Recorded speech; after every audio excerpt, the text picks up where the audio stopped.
Changez mon histoire. Changez mon histoire.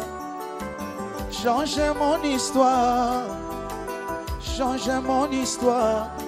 Ma vie tout entière est à toi. Jésus, changez mon histoire. Ma vie tout entière est à toi. Papa, changez mon histoire. Alléluia. Changez mon histoire. Jésus, change mon histoire. Jésus, change mon histoire. Yahweh. Jésus, change mon histoire. Ma vie tout entière est à toi, Seigneur.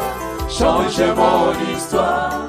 Ma vie tout entière est à toi, Seigneur. Change mon histoire. Shiloh, changez mon histoire.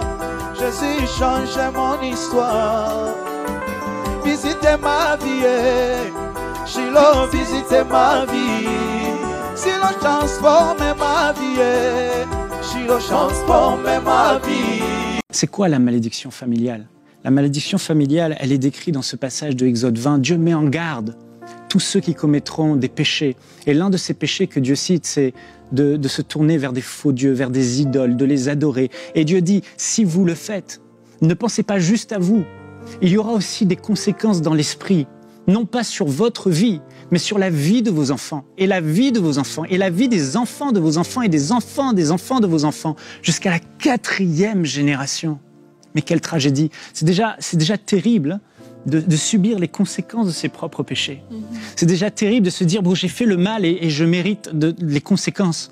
Mais quand tu n'as même pas, peut-être à cause du mal que tu as fait, mais le mal que tes parents, que tes grands-parents ont fait, ont ouvert des portes au diable et que le diable a eu le droit légal de rentrer et de transmettre cette malédiction de génération en génération, voilà que toi tu nais et tu te retrouves avec les mêmes problèmes que papa, maman. Tu te retrouves avec les mêmes situations. Une tante meurt à tel âge. La grand-mère meurt au même âge. Chaque enfant qui naît, fausse couche. Asthme dans la famille. Et je pourrais addiction, alcoolisme, esprit de mort, esprit de rejet, constamment envie de mourir, suicide à répétition dans tous les membres de la famille. Vous voyez ces mêmes patterns qui se reproduisent partout.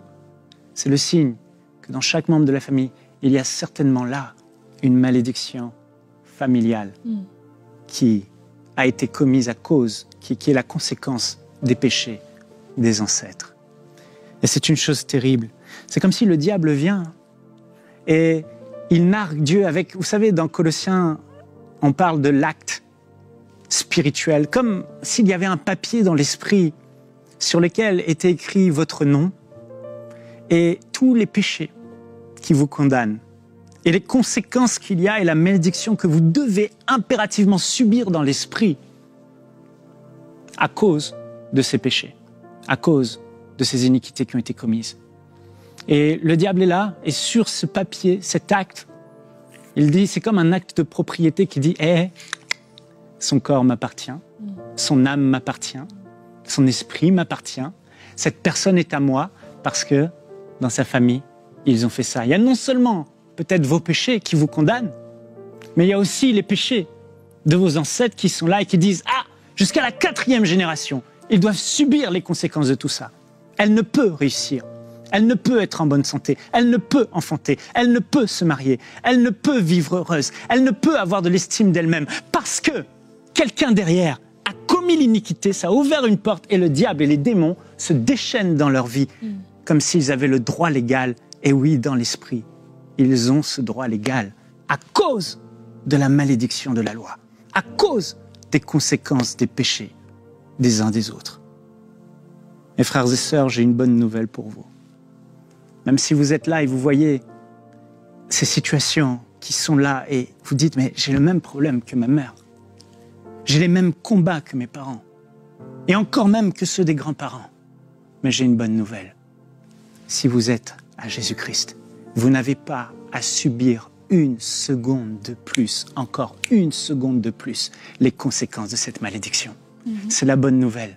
C'est que Jésus-Christ a payé le prix pour que vous soyez libres de cette malédiction. Et vous l'êtes. Dites oui, mais si je l'étais, pourquoi je subirais encore ça? Oui, j'ai reçu Jésus comme mon Seigneur, mon Sauveur. Oui, je suis baptisé, mais il y a encore ça dans ma vie et ça ressemble à tout ce qu'il y a autour de moi dans ma famille. Je vis la même chose. Je suis sous cette domination qui est là. C'est plus fort que moi. J'arrive pas à prendre le dessus. C'est comme la maladie. Jésus à la croix, par ses meurtrissures, il a souffert pour qu'on soit guéri. Et la Bible dit, par ces meurtrissures, vous avez été guéris. Mais pourtant, on peut encore, en tant que chrétien né de nouveau, être malade dans nos corps et avoir la maladie qui ronge jusqu'au jour où nos yeux s'ouvrent et on réalise, non, Jésus a payé le prix. Je n'ai pas, la maladie n'a pas le droit légal de rester dans mon corps. Ça ne peut pas, parce qu'il a souffert. S'il a souffert, il a porté mes douleurs, il a porté mes souffrances, c'est pour que je n'ai plus à les porter. Et c'est pareil avec la malédiction. La Bible dit dans Galates au chapitre 3 et au verset 13, « Christ nous a rachetés de la malédiction de la loi, étant devenu malédiction pour nous. » Ça veut dire que cette malédiction, le diable dit, « Tu es sous une malédiction », il t'accuse avec cet acte. Il ne peut plus si tu es en Jésus. Parce que Jésus a pris cet acte à la croix de Golgotha pour tous ceux qui lui appartiennent. Et il a effacé toutes les ordonnances, cet acte. Il a effacé l'acte, donc toutes les ordonnances, les péchés de tes parents, de tes grands-parents, les péchés que tu as commis toi-même. Si tu es en Jésus, il a effacé tout ça à la croix de Golgotha par son sang qui a coulé. La Bible dit qu'il a, comme Aurélie l'a dit tout à l'heure, il a dépouillé les autorités, il a dépouillé les démons, il a dépouillé le diable de tout son droit légal qu'il avait pour agir et maudire ta vie et accabler ta vie par la maladie, les oppressions et toutes ces choses. Jésus-Christ, comment il l'a fait? La croix, frères et sœurs, c'est la chose la plus extraordinaire qui soit et en même temps c'est la chose la plus abominable. Parce que tout juif sait que, comme Galate le dit, quiconque est pendu au bois de la croix, quiconque est pendu est maudit. Jésus-Christ, lorsqu'il a été à la croix de Golgotha, en réalité, il a été maudit à ta place. Il est devenu malédiction pour te racheter de cette malédiction. Cette malédiction devait être sur ta vie. Mais Jésus, dans son amour, le Père a envoyé son Fils. Et Jésus a dit, je prends leur place. Mon Fils va à cette croix, à la place de Michael. Et je pourrais vous raconter mon témoignage, combien moi, j'étais sous une malédiction de rejet dans ma famille, mes parents, ma sœur, les oncles, les tantes. Le rejet règne dans la famille Lebeau. Mais Jésus-Christ m'a affranchi et m'a libéré. Et frères et sœurs, ça fait du bien d'être libre. Ça fait du bien d'être libre. C'est merveilleux d'être libre et vous pouvez être libre. Mais Jésus-Christ, à la croix de Golgotha, il a pris la place de Michael. Il a pris ma malédiction. Il a subi les conséquences.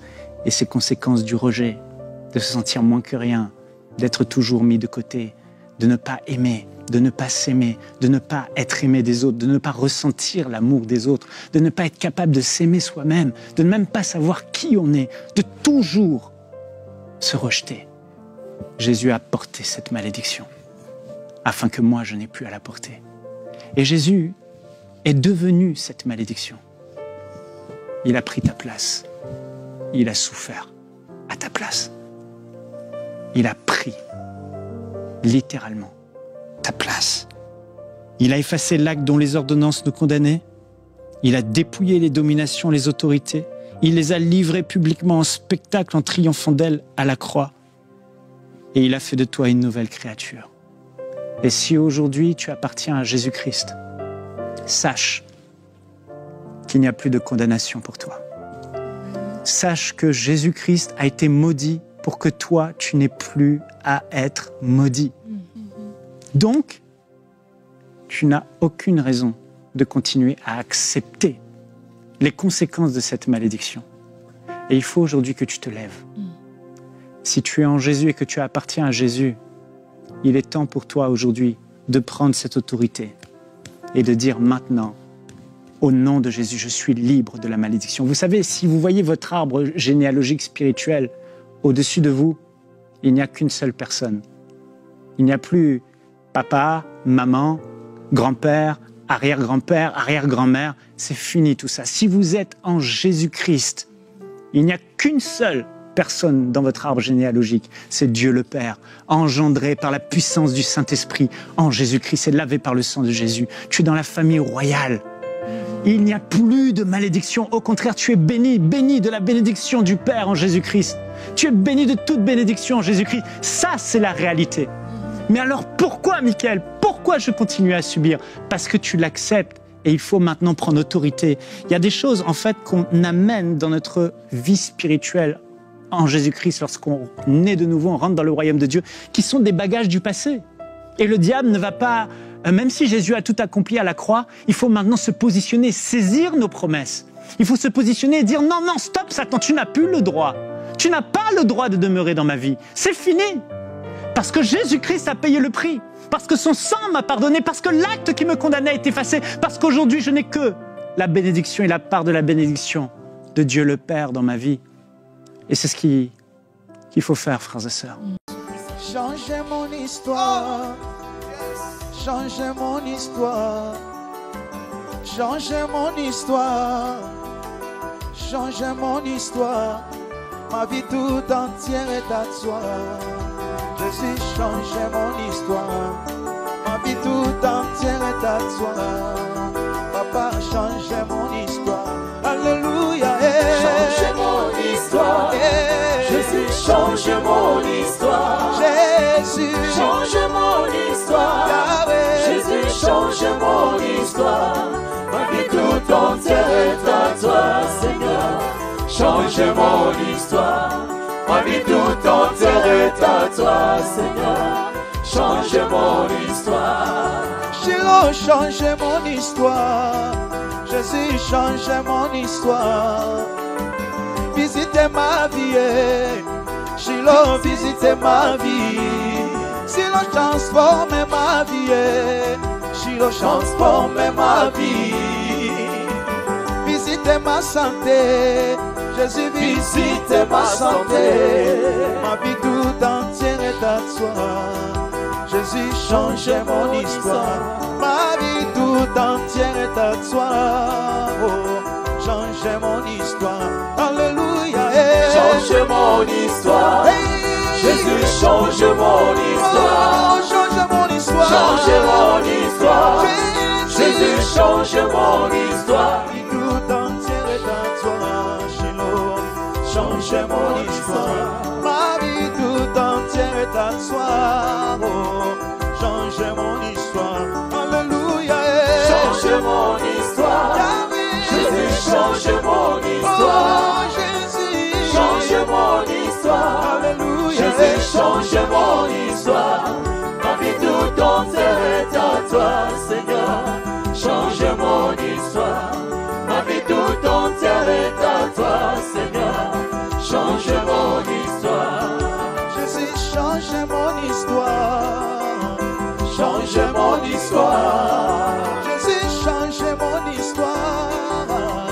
Change mon histoire. Ma vie tout entière est à toi, Jésus. Change mon histoire. Ma vie tout entière est à toi. Oh, change mon histoire. Alléluia. Change mon histoire. Jésus, change mon Allez, histoire. change mon histoire. Change mon histoire. Tu es Seigneur. Jésus, change mon histoire. Alléluia. Ma vie tout entière est à toi, Ça dit Seigneur. Dieu. Change mon histoire. Jésus. Ma vie tout entière est à toi, Seigneur. Change mon histoire. Jésus, visite ma vie. Visite ma vie. Papa, visite ma santé. Jésus, Visite ma santé. Papa, visite mon pays. Visite mon pays. Ah oui, transforme ma vie, Jésus. Transforme ma vie. Ma vie tout entière est à toi, Shiloh. Change mon histoire. Ma vie tout entière est à toi. Change mon histoire. Alléluia. Change mon histoire. Jésus, Jésus, change mon histoire. change mon histoire. Change mon histoire. Alléluia. Jésus, change mon histoire. Ma vie tout entière est à toi, Seigneur. Change mon histoire. Ma vie tout entière est à toi, Seigneur. Change mon histoire.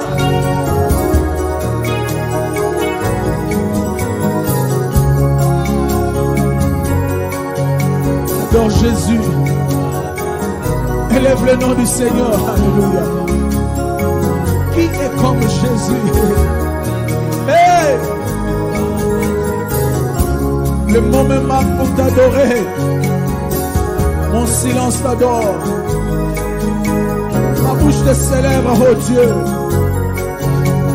Tu es l'unique. Le véritable Dieu, c'est toi. Ma raison d'être, c'est toi, Jésus. Si je vis, c'est pour toi. Hey. Qui est comme toi, l'agneau immolé? Alléluia.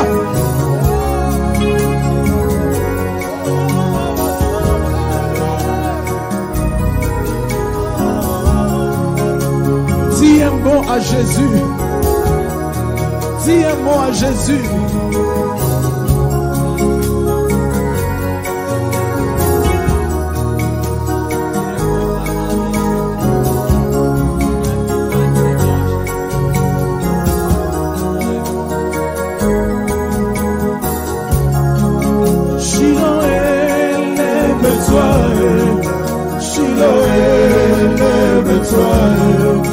Shiloh, lève-toi, Shiloh,